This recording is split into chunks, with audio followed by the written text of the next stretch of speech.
swear. No need for no relations, I just wanna see you naked. Fuck you on the counter till you sweat and call me back. Ain't into no commitments, tell your friends mind they business. Cause when we fuck it's me and you and we don't need no opinion. She hit me up when she wanna fuck, she say I got what she need. She heard I got that good, did that leg biting and screaming. She don't wanna go out to dinner, she eat the dick like she greedy. She don't wanna be treated right, she love it when I mistreat. She hit me up when she wanna fuck, she say I got what she need. She heard I got that good, did that leg biting and screaming. She don't wanna go out to dinner, she eat the dick like she greedy. She don't wanna be treated right, she love it when I mistreat. She love it when I mistreat. She don't wanna be treated right, she love it when I mistreat. Baby don't pull out, fuck that.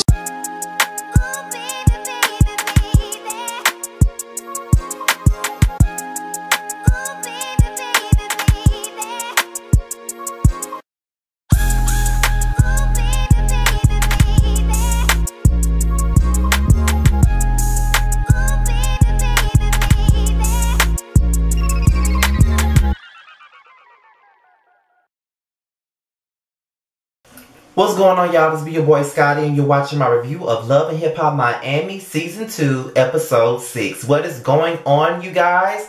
Let's just say that I'm glad that they just moved Love and Hip Hop Miami back to Monday nights at 8 o'clock, okay? Due to the fact that Love and Hip Hop coming on a Wednesday night was one thing, but it also coming on at 9 o'clock at night was a bit much for me, okay? Like, I'm trying to go to sleep, and there'll be nights where I really fall asleep on the damn show, and that's why y'all get the review so damn late. So, I'm glad that they came back to their senses and put it back where it needs to be, because that 9 o'clock slot on a Wednesday night wasn't good enough for me, period. It just wasn't good enough for me at all. Before I get into the video, I want y'all to be sure to donate to Jamar 84's GoFundMe. He's trying to pay for his dog's surgery. He's asking for $2,500. That's only the half of the amount that he needs to pay in order for his dog to have surgery. I will be leaving the link below. And also, if you haven't already, be sure to stream the new song by Denzi. It's called Relations. If you don't remember who Denzi is, Denzi also had a song that I promoted a couple of months ago called We The Gang. The song Relations, however, is on Spotify. So if you haven't streamed it or purchased it off Amazon, please do so. Now it's 99 cents on Amazon, and we are planning to do a video together. We'll be doing a segment of Unfiltered to promote the song. And just for you guys to get to know him more as a rapper. And yeah. So let's just get into the review.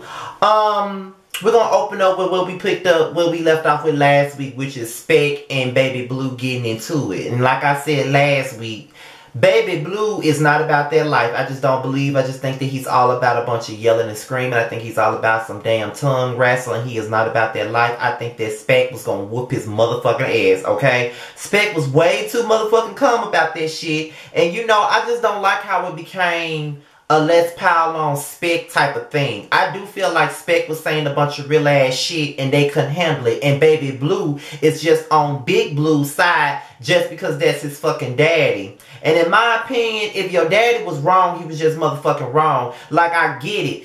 You know, that's your father. He's the reason why you here and all of that. Don't y'all hate the tags at the back of the shirt? Ugh, that shit is really irritating me right now.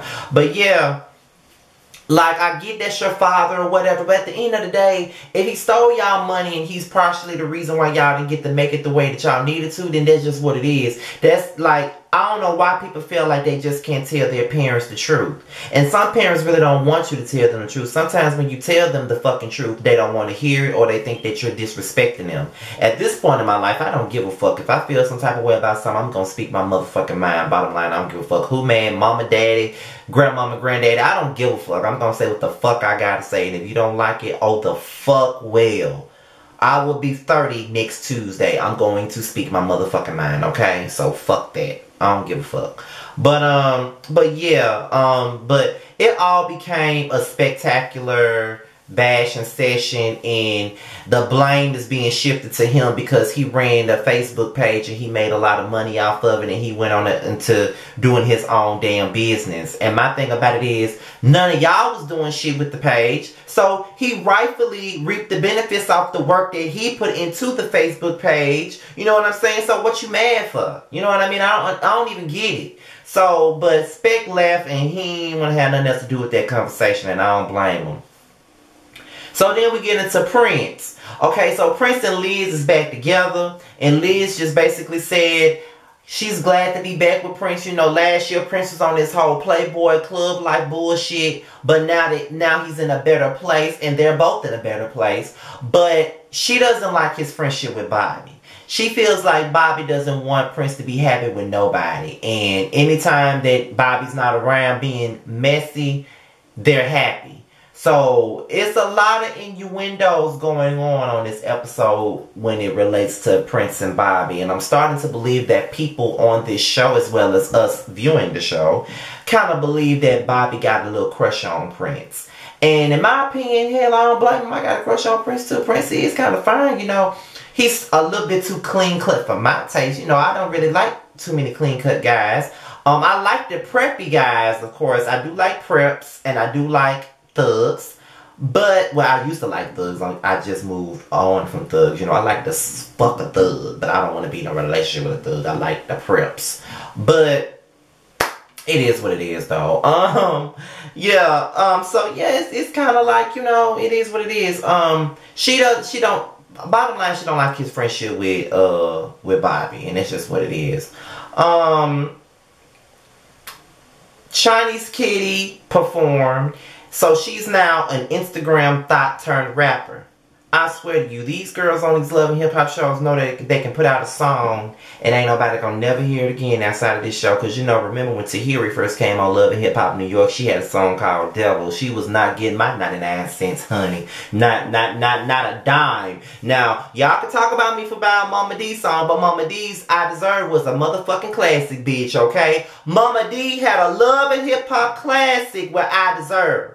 And then you got Cardi B with the, not Cardi B, you got Carly Red with the Louis Gucci Prada. You know what I mean? So, Mama D had a classic. I don't give a fuck what you say. She had a motherfucking classic. We all deserve to be loved. Okay, bitch. But you know it is what it is.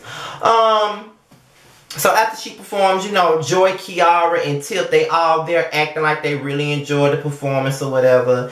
And, you know, Kiara starts talking about gunplay, and she's basically saying how they've been cool, you know what I mean? They're not together, but they have been keeping in contact, and Tip asked if they having sex, and Kiara said nah. But you know how it is sometimes when you break up with a motherfucker, you know, you're no longer together, but you still want that body on yours, and you still want to fuck them, you know, because it's familiar. I know that all too well, you know what I mean? I know that all too motherfucking well. Sometimes it's not the best thing, but sometimes it is the best thing. Whew. I digress though. But Joy was talking about Trick and how Trick is not giving her the money for the motherfucking divorce. It's like ever since he found out the amount, he just been giving her a hard time with it. And Trick, boy, if you don't just go on and get this girl, this beautiful girl, this motherfucking divorce, you don't want to be with Joy. You already know that. And she don't want to be with you. Just let it go. Pay the money and let it go. Bottom line, unless you filing some motherfucking bankruptcy on some Tony Braxton shit, then I can understand. But nigga, give her one of them Love and Hip Hop checks and give her that motherfucking money so she can go on all about her business. She don't want to be with you. Let her go. So let's see. So now we had a video shoot with Trina and her new artist, and he's the first artist signed to Rockstar Group, and that just goes to show you, in my opinion, that Trina don't want to sign no damn Bobby. She really don't. She don't believe in him. She can sign a whole nother nigga, but won't sign her own damn cousin, who she claims she believes in, who she claims she wants to see make it, but she won't sign him. And then she tells Joy Miami Tip that she found out that he already signed with another label. Now, the only thing that I'm going to fault Bobby about is Bobby can sign with whomever the fuck he wants to. If he felt like Trina wasn't getting the job done, then that's his motherfucking prerogative. She wasn't getting the job done, so he had every right to go and sign with somebody else. But the proper way to do that would have been like, you know, Trina, I feel like this situation between you and I is stagnant. I feel like we're not getting anywhere with this business, this potential business relationship. Like, we've been talking about this for months. I feel like time is running out for me. Time's a waste, and I want to get this music out. And I'm just going to sign with somebody who's willing and waiting and is ready for me and believes in me. And I'm just going to sign that dotted line with them. And, you know, we can continue to do some type of music together. But as far as, like, working on, like, a business standpoint, as far as a label head and an artist, we can't do that. And you could have washed your hands of it and you could have been done with it. But you had to go run and sign behind her back. And then she had to find out through a bitch that she don't even care for, which is Shay. So that's the last bitch that she want to hear something from. So at this point, Trina is upset with Bobby and she want to fire him out of the family. But you know, Trina is a bit irritating. I don't really care for Trina at all. Like, I don't like this superior complex that she got. I just feel like she really believes that she's above and she's not. And she really want to talk about a winning team. Girl, the failing team. Because what the fuck have you done for the last couple of years? And y'all can get up under my comments and try to, you know, try to tell me that I'm giving Trina too much and that she's a legend and she's this. I said she's a veteran in this game. I've said that she's been in this game for a long motherfucking time now. She got classics, but her career is not what y'all think it is. It is not. Okay? It is not. She has not seen the type of success as a Foxy Brown, as a Kim, as a Eve, as a Missy Elliott, okay? She has not seen that type of success, and she came out alongside these bitches. She has never seen their success. She's a moderately successful rap artist. She has never seen the same type of success as they have. You know what I mean? And that's the end of discussion. She ain't seen no plaque for an album since Diamond Princess, and that was 2002. I know what the fuck I'm talking about when it comes down to music. I know what I'm talking about. She ain't got no certs right now. She ain't putting out no music right now. She's not in demand right now because guess what? If she was, she would not be on Love and Hip Hop. And that goes for Keisha, K. Michelle, all of them. If they was in demand and they was doing what the fuck they was supposed to do musically, they would not be on Love and Hip Hop. You get on this motherfucker to revive your career. You get on this motherfucker to start a motherfucking career. You get on this motherfucker to promote some shit. You don't, no. So fuck all that. She ain't what y'all think she is, point blank. And I like Trina, musically. I don't like this bitch that's on this show, point blank. So Speck and Baby Blue, they come out to sit down in the rain and have a brotherly conversation. And Baby Blue basically apologized to Speck. He said that he never could understand why it became me and you arguing. It's supposed to be about the business. But he poured out his heart to Speck. And he felt some kind of way about Speck asking one of his friends to be his best man, but not him. You know what I mean? And you know, Speck is a kind-hearted person. Not only is he fine as fuck, but he is a kind-hearted person. He forgave his brother, and he decided to make him a best man. Speck, you are a good one, because if that was me, I would not have given a fuck about them tears. He would not be my motherfucking best man, and that's just what it is. And like I said on Twitter, live with Leah, she probably would have said, now Scotty, you're wrong for that now. He apologized. You know, he tried to make it right. Fuck all that shit. Like, fuck that. All that shit you did to me, ain't no way in hell you would be my motherfucking best man. Fuck that. You still don't get a seat at the table. No, you don't. You'll be in my wedding, but you ain't gonna be no motherfucking best man. Fuck all that. Like, for real. But they make amends like they supposed to as brothers. And, Baby Blue just wants Speck and Big Blue to get it together and be amicable. And because they are father and son. And I understand that. They should be. So it's time for Miami Tip's performance. And she got a song called Mad or Nah. And I'm looking at the damn shit like, is it whack or nah? Bitch, that shit whack. I don't know, like, y'all put out any motherfucking thing. Y'all, these female rappers on Love and Hip Hop is crazy to me. Like, the only female rapper that did something, that made a song that I really wanted to hear over and over again was, and y'all won't believe me. Y'all won't even believe me. Y'all won't believe me. But the one bitch on Love and Hip Hop, that was a rapper that was on the show, and still on the show, that had a song that made me want to repeat it was, put it on them, make them want to marry me. Put it on her, make her wanna marry me. Put it on her, make her wanna marry me. Put it on her, but I ain't finna get that bitch too much airtime. But y'all know what I'm saying. But the song was whack, okay? So Gunplay comes through that bitch and he invites Kiara to the party. Kiara smiling and shit, she cheesing and stuff. She glad to see her nigga. And she said that I'll come as long as my girls can come. And then Miami Tip was like, well, I'm gonna be her date. And you know how that playful shit is with Kiara and Tip. And then the next thing you know, Bobby and Prince is out there fighting. Like Bobby going the fuck off because Prince was talking to a bitch. Why the fuck do you care? Why do you care if he talking to a bitch or not? Like, my thing about it is, if it's really that, like, the only way you would care is if you fucking them yourself. So, I was sitting up here defending y'all friendship saying just because Prince is cool with you, that don't mean that y'all fucking. It don't. Because I have a lot of straight guy friends that I'm very, very close to. And we're seen in public together all the time. If y'all follow my Facebook, my personal Facebook page, y'all see a lot of them comment on my shit. We have real friendships. So I always try to see the same thing with them as I see with my own friendships. But Bobby was acting like a scorned motherfucking lover when it came down to that. He was dead ass wrong. And y'all know I'm always team Bobby, but that bitch was fucking wrong. He was very extra for that. And he know he was. He didn't even have to do that. Prince should have whooped his motherfucking ass. So after that, Chaotic get up with Tip, and basically Chaotic is saying the same thing that we all said. It just comes across to me like Bobby is attracted to Prince, bottom line. And you know, Tip is upset because it's always the same shit with Bobby and Prince. They always get into it. They always fucking shit up. She's sick of it. But Chaotic want to get with Joy.